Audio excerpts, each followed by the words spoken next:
अवल अल्लाह अलीम आला आलम जो धणी कादिर पंहिंजी कुदरत सी कायम आहे क़दीम वाली वाहिद वहदहू राज़िक़ रब रहीम सो सारा सचो धणी चई हमद हकीम करे पाण करीम जोड़ऊं जोड़ जहान जी। शाह अब्दुल लतीफ़ भिटाई रहमतुल्लाह ताला अलैह पंहिंजे कलाम जी शुरूआती अल्लाह तबारक व ताला जे हमद ऐं सना सां करे थो।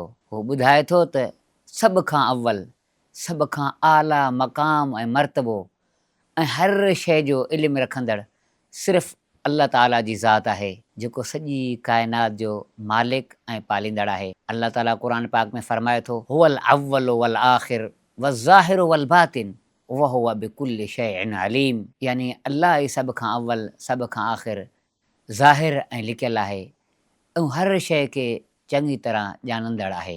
अॻिते शाह साहब फ़रमाए थो त क़ादिर पंहिंजी कुदरत सी क़ाइम आहे क़दीम, यानी अल्लाह तबारक व ताला पंहिंजी बेहद कुदरत सां हर शइ ते ग़ालिब आहे, पाण क़ाइम आहे ऐं हमेशह खां मौजूदु आहे।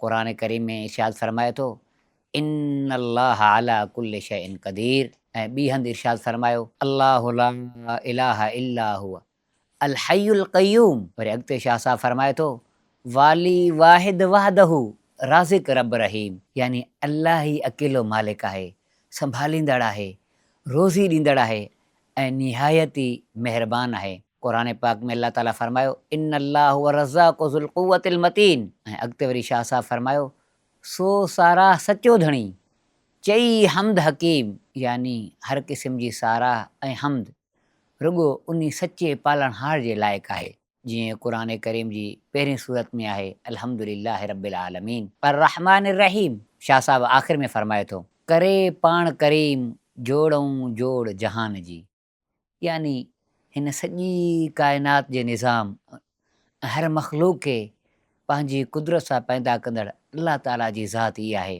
अहिड़े तरीक़े अल्लाह ताला क़ुर में फ़रमायो अल्लाहु ख़ालिक़ु कुल्लि शै वहुव अला कुल्लि शैइन वकील। हिन सॼे बैत में शाह अब्दुल लतीफ़ भिटाई रहमतुल्लाह ताला अलैह क़ुर मजीद जे बुनियादी अक़ीदे तौहीद खे निहायत दिलनशीन शाइराणे अंदाज़ में बयानु कयो। हुन अल्लाह ताला जे केतिरनि ई सिफ़तनि अव्वल अलीम क़दीर वाहिद राज़िक़ रहीम ज़ाहिर बातिन ख़ालिक़ ॾांहुं इशारो पिणु कयो आहे, जेके क़ुर मजीद में बार बार बयानु थियल आहिनि।